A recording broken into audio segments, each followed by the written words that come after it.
마이크론이 1A D램 최초 양산, 삼성 SK 하이닉스보다 빨랐다. 삼성전자가 1위를 뺏길 수 있다.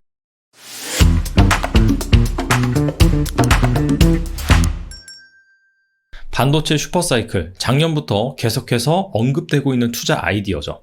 이에 따라서 삼성전자에 대한 기대감도 커지고 있습니다. 근데 삼성전자의 최근 주가를 보면 영 힘을 쓰지 못하고 있어요. 실제로 올해 주요 반도체 기업들의 주가 상승률을 비교해보면 삼성전자가 상대적으로 많이 부진했다는 것을 알 수가 있습니다. 여러분들이 삼성전자에 관련된 기사를 자세히 찾아보신다면 알 수 있는데요. 최근에 삼성전자와 관련된 리스크가 부각이 되고 있습니다. 자, 과연 이러한 리스크들이 실제 삼성전자의 가치에 미치는 영향이 무엇인지, 삼성전자 주주라면 꼭 알고 있어야 되는 삼성전자를 둘러싼 리스크, 이 부분에 대해서 알아보는 시간을 갖겠습니다. 대표적으로 삼성전자 관련 불확실성 요인은 세 가지로 꼽아볼게요. 인텔의 파운드리 투자, 그리고 미국의 반도체 산업 육성, 이거는 하나로 묶어서 살펴보겠습니다. 미 반도체 기업의 키옥시아 인수 검토, 여기 최대 주주가 베인캐피탈이라는 사모펀드인데 이 키옥시아를 매각한다라는 기사가 나오면서 미국 업체들이 이를 인수할 것이다 라는 얘기가 나오고 있습니다. 그리고 얼마 전에 마이크론의 이 D램 미세화 공정 기술이 삼성전자와 SK 하이닉스 앞질렀다라는 기사도 나오고 있어요. 그래서 이 세 가지 대표적인 리스크, 이걸 하나하나 팩트 체크를 한번 해보도록 하겠습니다. 자, 먼저 인텔의 파운드리 투자, 미국 반도체 굴기 이슈입니다. 인텔이 파운드리 진출한다. 그리고 공장 신설에 23조 원을 투자한다. 인텔은 원래 IDM, 즉 종합 반도체 업체입니다. 설계부터 제조, 검사, 테스트 이런 것까지 원래는 수행하는 기업이었으나 최근에 계속해서 미세화 공정 기술에서 뒤처지는 흐름을 보였죠. 그러면서 이제 파운드리 자체 생산 같은 경우에는 TSMC나 삼성전자에 위탁을 할 것이다 라고 업계에선 예상을 했어요. 하지만 최근에 이러한 예상을 완전히 뒤집고 자체적으로 파운드리 시설 투자를 하겠다. 즉 TSMC나 삼성전자 입장에서는 어제 고객사가 내일의 경쟁사가 되어버리는 그런 상황이 발생을 했습니다. 근데 이 부분 같은 경우에는요, 아직 걱정할 이슈는 아니라고 생각을 합니다. 왜냐하면 어차피 공장 신설에 23조 원을 투자한다. 공장이 지어지고 완공되고 시험 가동을 해서 실제로 제품을 생산하는 데까지는 수년이 걸립니다. 적어도 한 2년에서 3년 정도. 그때 가서 과연 인텔의 미세화 공정 기술이 삼성전자를 따라잡을 수 있을 것이냐라고 판단하는 것이 맞다. 그리고 두 번째, 최근에 미국이 자국 반도체 산업 육성에 56조 원을 쏟아붓겠다. 예전에 중국의 반도체 굴기라고 했죠. 근데 사실 중국은 아직도 기술이 많이 뒤처집니다. 근데 문제는 바로 미국도 이렇게 반도체 굴기에 나선다라는 얘기가 나오면서 실제로 이러한 부분에 대한 체감적인 리스크가 더 커지고 있는 상황입니다. 근데 이 부분도 잘 살펴보면요, 최근에 어떤 일이 있었냐면은 삼성이 받아든 계산서, 미국 백악관에서 호출을 했다. 삼성전자를 왜 호출을 했을까요? 이거를 미국이 반도체 산업을 육성한다라는 관점에서 생각해 볼 필요가 있는데, 엄밀히 말하면 미국이 지금 반도체 쪽에 집중하고 있는 이유는 바로 중국과 기술 경쟁 패권에서 승리하기 위함입니다. 그렇기 때문에 미국 기업만 이렇게 육성을 시키겠다라는 것이 아니라 미국의 편이 될 수 있는 그런 기업들도 역시나 같이 협조를 해서 기술 패권을 쥐고 가겠다라는 의미입니다. 대표적으로 TSMC가 있죠. TSMC가 대만 반도체 파운드리 기업인데 미국에 대대적으로 시설 투자를 하고, 그럼으로 인해서 세제 혜택도 받고 미국 기업들과 끈끈한 그런 협력 관계를 이어가고 있죠. 그런 차원에서 삼성 역시 이 백악관의 계산서를 받은 거죠. 삼성전자 입장에서는 어디에 줄을 서야 될지, 여기에서 과연 현명한 대처는 무엇인지 이 부분을 삼성전자는 고민할 필요가 있다. 두 번째는요, 경쟁사와 미세화 공정 기술 차이입니다. 최근에 이런 기사가 나왔어요. 마이크론이 1A D램 최초 양산, 삼성 SK 하이닉스보다 빨랐다. 자, 1A D램이 무엇이냐면 10나노 이하 미세 공정 기술을 적용한 D램이다. 삼성전자 역시 10나노 이하 D램 계속 개발을 하고 있지만 아직까지 공식적으로 양산을 했다라는 얘기는 나오지 않고 있어요. 근데 경쟁사인 마이크론이 삼성보다 빨랐다, 이런 얘기죠. 근데 이 기사를 자세히 읽어보면요, 삼성전자의 기술과 마이크론의 기술에는 차이가 있습니다. 일단 반도체 회로를 새기는데 어떤 방법을 사용하냐면 바로 빛입니다. 노광 공정이라고 하죠. 반도체 웨이퍼에다가 현상액이라는 것을 도포를 합니다. 이게 빛에 반응을 하는 물질이에요. 그래서 노광 장비로 빛을 쏴서 회로를 그립니다. 근데 이 회로를 최대한 얇게 그리기 위해서는 광선의 파장의 길이가 중요합니다. 마이크론은 10나노 이하 D램을 어떤 방식으로 생산을 하냐면 이 빛의 종류가 불화 아르곤이라는 빛이에요. 즉 쉽게 말씀드리면은 여러분이 손톱만한 그런 글씨를 쓰는데 뭘로 쓰느냐? 사인펜으로 쓴다. 자, 그런 개념이라고 보시면 됩니다. 손톱만한 글씨를 쓰는데 사인펜으로 쓰면 당연히 굵어서 잘 안 써지겠죠?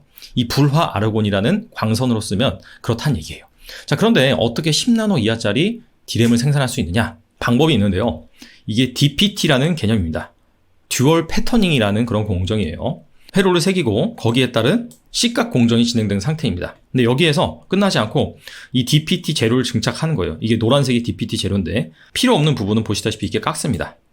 그리고 원래 덧댄 부분 있죠. 이 빨간색 부분. 이걸 제거를 해요. 자, 그러면은 원래는 이 선이 2개였는데 선이 4개로 되어버렸죠. 그래서 이걸 바탕으로 다시 이 밑에 원래 깎으려고 하는 그 증착막을 깎으면은 이렇게 선이 무려 5개로 바뀝니다. 근데 이게 듀얼 패터닝 공정뿐만 아니라 뭐 트리플 패터닝, 쿼드러플 패터닝 이런 공정도 계속해서 수행을 할 수가 있습니다. 즉 마이크론 같은 경우에는 10나노 이하 D램을 생산하는 데 있어서 이런 패터닝 기술을 사용을 했다라고 볼 수가 있는 것이죠. 근데 이게 단점이 있어요. 즉 그만큼 공정의 횟수, 스텝 수는 훨씬 더 증가를 하게 됩니다. 그리고 이 기술은 SK 하이닉스나 삼성전자가 이미 사용했던 기술이에요. 근데 핵심은 무엇이냐? 아무리 이 손톱만한 글씨를 사인펜으로 다양한 방법을 이용해서 쓸 수 있다 하더라도 결과적으로는 뭐예요? 아주 얇은 펜촉을 가진 그걸로 써야지 정말 정교하게 쓸 수 있고 빨리 쓸 수 있다는 것이죠. 그렇기 때문에 SK 하이닉스와 삼성전자 같은 경우에는 EUV 공정, 즉 극자외선, 엄청난 파장이 짧은 그 광선을 이용해서 10나노 이하 D램을 지금 현재 양산 준비를 하고 있습니다. 그래서 마이크론이 10나노 이하 공정을 적용을 해서 D램을 최초로 양산했다 라고 하더라도 실제로 양산 수율, 뭐 이익률 이런 것들이 검증되지 않았습니다. 그렇기 때문에 이 부분은 기술이 다르다. 삼성전자나 SK 하이닉스가 쓰는 기술이 선진 기술이다 라는 관점에서 여러분들이 보시면 좋을 것 같습니다. 마지막 부분인데요. 최근에 미국 반도체 기업이 키옥시아를 인수한다. 이런 기사가 나왔죠. 이게 아직 뭐 팩트가 정확하게 밝혀진 부분은 아니에요. 근데 외신에서 일단 보도한 바에 따르면 그렇습니다. 그래서 미국 마이크론이 일본의 키옥시아 인수를 검토한다. 낸드 플래시 업계 지각 변동이 일어나나? 라는 식으로 기사가 나왔습니다. 지금 현재 삼성전자가 이 낸드 플래시 시장 부분에서 점유율 33%로 1위입니다. 자, 근데 2위가 키옥시아거든요. 이게 예전에 이 도시바의 낸드 플래시 사업이 분사를 해서 생긴 업체입니다. 근데 마이크론이 이 키옥시아를 인수를 하면 삼성전자를 거의 따라잡죠. 그리고 미국의 웨스턴 디지털이 인수를 하면 이거는 1위로 가버립니다. 삼성전자는 2위로 내려앉게 돼버리죠. 그래서 이 지각 변동이 일어난다. 삼성전자가 1위를 뺏길 수 있다. 자, 이런 얘기가 나오는 겁니다. 자, 근데 이러한 상황이 결코 이 낸드 플래시 업계 전체적으로 봤을 때는 부정적이기보단 긍정적일 수도 있습니다. 이 표는 주요 반도체 업체 D램 부문의 영업이익률을 나타낸 표예요. 한 2004년부터 2014년까지. 이걸 보여드리는 이유는 뭐냐면은 과거에 정말 어마어마하게 치킨 게임이 일어났다는 겁니다.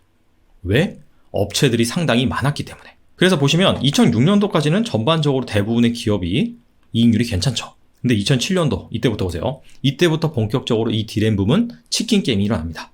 자, 그러면서 2008년 게다가 글로벌 금융 위기까지 겹쳤어요.